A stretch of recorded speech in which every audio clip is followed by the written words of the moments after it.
Grâce à l'ajout des moteurs électriques en 2022 qui ont été abandonnés en 2025, les voitures de rallye atteignaient la barre des 500 chevaux, des puissances que l'on n'avait pas vues depuis bien longtemps en rallye.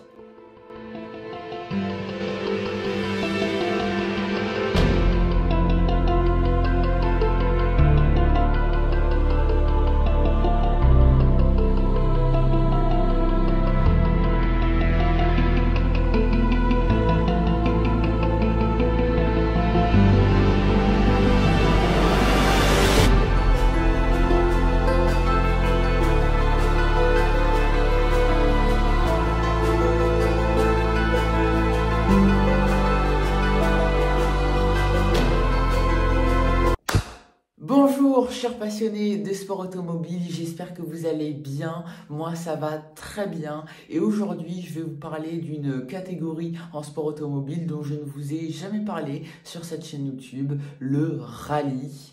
Alors je ne vais pas revenir sur l'actualité, aujourd'hui je vais vous raconter ce qui est pour moi l'âge d'or du rallye que vous avez sûrement déjà entendu quelque part, peut-être en endurance. Aujourd'hui je vais vous parler du groupe B. Le groupe B, créé par la FIA en 1982, était une catégorie de voitures de rallye très peu réglementée. Il y avait très peu de restrictions.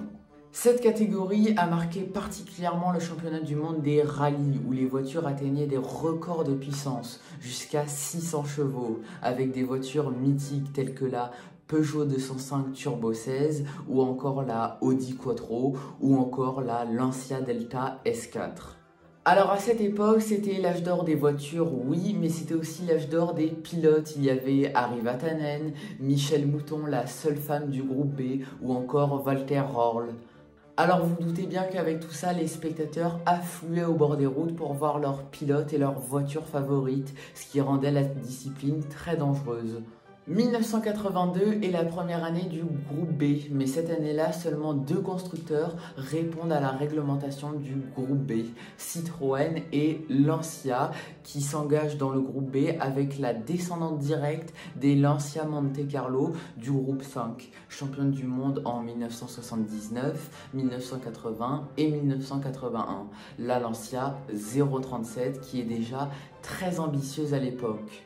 Alors cette année-là, c'est Audi qui remporte le championnat avec son pilote Walter Röhrl sans trop de difficultés.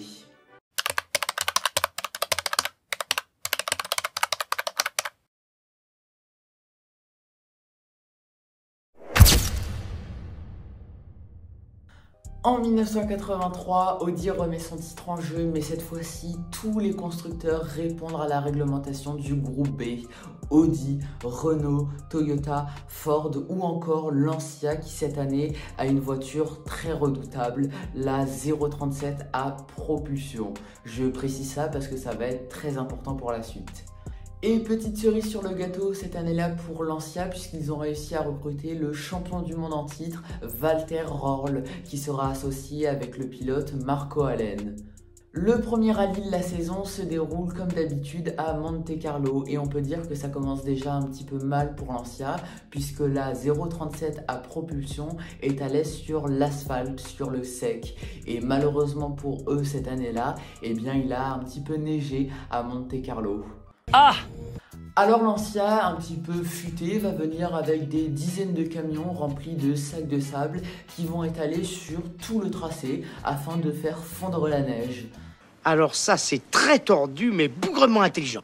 Ça, c'est Lancia dans toute sa splendeur. Dans les années 80, ils avaient toujours des idées un petit peu saugrenues, mais qui marchaient à tous les coups. Ils remportent ce premier rallye de la saison, mais encore une fois, malheureusement pour eux, la deuxième manche du championnat se déroule en Suède. Et Lancia, ne pouvant pas faire fondre toute la neige en Suède, eh bien, va décider de ne pas participer à ce rallye de Suède.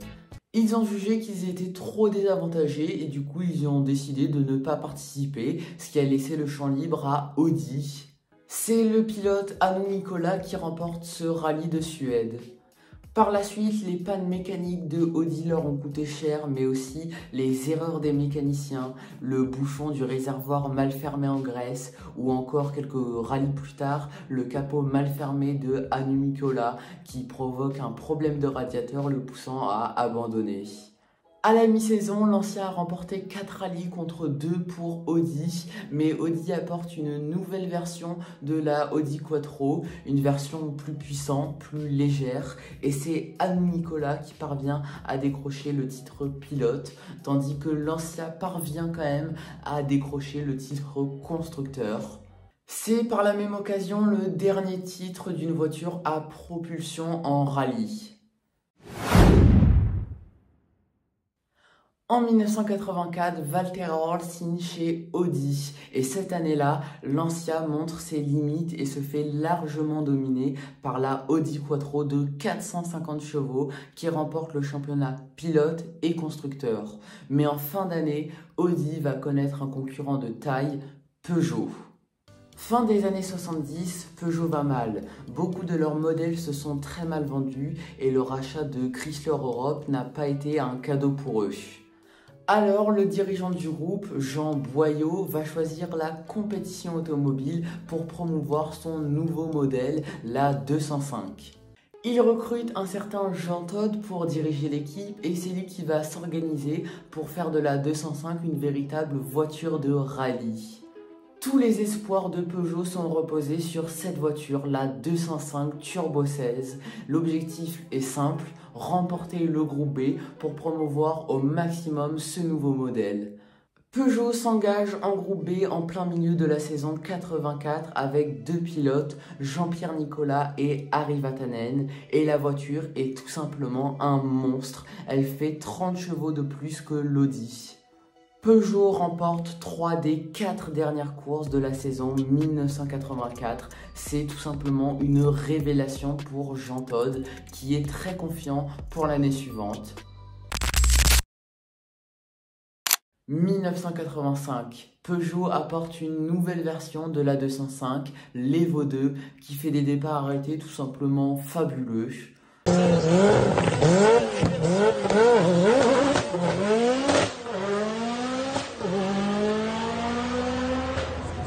Alors malheureusement, cette année-là, le groupe B fait ses premières victimes. Harry Vatanen et son copilote au rallye d'Argentine partent à la faute à plus de 200 km/h.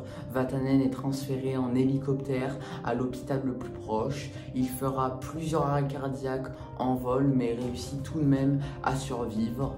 Les deux s'en sortent avec plusieurs fractures, mais Harry Vatanen est contraint d'arrêter le rallye pendant 1 an et demi. Au Tour de Corse, c'est l'Italien Attilio Bettega malheureusement qui trouve la mort après une violente sortie de piste. Alors malgré que cet accident attire beaucoup l'attention et remet énormément en question le groupe B, la FIA ne fait rien. Les voitures deviennent de plus en plus puissantes à la limite du raisonnable et parfois à la limite du contrôlable. Cette année-là, c'est le pilote finlandais et pilote Peugeot Timo Salonen qui survole le championnat littéralement. Peugeot remporte le championnat pilote et constructeur. Leurs concurrents n'ont fait que de la figuration, comme on dit. Qu'une victoire pour Audi, 2 victoires pour Toyota, 1 victoire pour Lancia et 1 victoire pour Renault. Jean Todt a réussi son pari, il a réussi à redresser Peugeot et c'est ce qu'il fera quelques années plus tard pour la Scuderia Ferrari en Formule 1. 1986, Harry Vatanen étant toujours en convalescence, c'est Juha Kokkonen qui le remplace et cette saison est un petit peu plus disputée puisque les Lancia reviennent progressivement dans le match avec la Lancia Delta S4. 4 victoires pour Lancia contre 5 pour Peugeot, 3 pour Kokkonen et 2 pour Salonen. Deuxième titre constructeur pour Peugeot et c'est Kokkonen qui remporte le championnat du monde pilote. Cette année-là, un nouveau drame se produit au Tour de Corse, ce qui pousse Jean-Marie Balestre à interdire le groupe B. Le groupe B sera remplacé par le groupe A l'année suivante. Alors l'interdiction du groupe B a laissé toutes ces voitures mythiques sans compétition. Peugeot a tout de même participé avec sa 205 au Paris-Dakar et au Pikes Peak. Alors en écrivant cette vidéo, je me suis rendu compte que les pilotes de rallye, mais aussi les pilotes de Formule 1, même si c'est un petit peu moins flagrant, sont tellement pris par leur passion qu'ils sont prêts à tout pour aller plus loin, plus vite, quitte parfois à dépasser les limites. Prêt à tout pour battre des records de vitesse, quitte à se blesser, un petit peu à l'image de Harry Vatanen ou de Colin McRae. Les férus de rallye des années 90-2000 doivent sûrement le connaître. Alors le groupe B était indéniablement dangereux et si la FIA a décidé d'interdire cette catégorie, c'est sûrement parce qu'ils pensaient que les voitures devenaient trop puissantes à en devenir dangereux, au lieu de penser que c'était les spectateurs qui affluaient par centaines au bord des routes pour voir leurs pilotes favoris et leurs voitures de rêve d'un peu plus près, d'un peu trop près. Alors si je devais vous donner mon avis, je vous dirais que la FIA a bien fait de ne pas mettre des limites concernant l'aéro des voitures, les moteurs des voitures, etc. Parce que finalement, n'est-ce pas ça le sport automobile, ce sentiment de dangerosité qui te pousse à dépasser ta peur pour battre ton adversaire et pour battre des records? N'est-ce pas ça le sport auto, ce sentiment de peur comme la première fois que tu montes dans un karting, mais après tout on s'en fout puisque c'est ta passion, il faut la vivre à 100%. On a besoin de faire des choses qui ne sont plus raisonnables. Parce que comme ça tu vas faire avancer, il y a un progrès, tu vas pousser les frontières.